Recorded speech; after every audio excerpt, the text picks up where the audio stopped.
keyin kitayskiy rozalarimiz bor.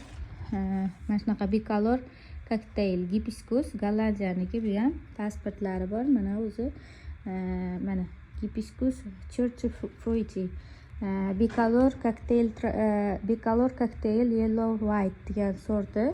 Mana Gollandiyadan kelgan, o'zini go'sht standartlariga ega, ildizlari juda ham zo'r, bemalol olsalaring bo'ladi. Tashqarida ham mana tashqarida ichkarida o'stirsa bo'ladi. Indoor and outdoor.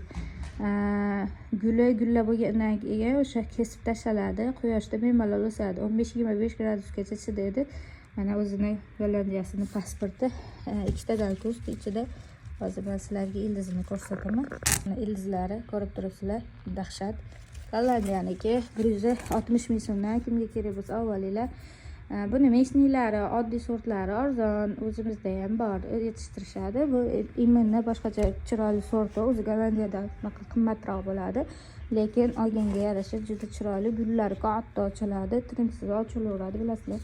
Daraxt bo'lib ketadigan gul. Buni ikkiga ajratib ham bemalol ikkita qilib o'stirsalaring ham bo'ladi. Kesib-kesib ishni qilib o'stirsalaring bo'ladi.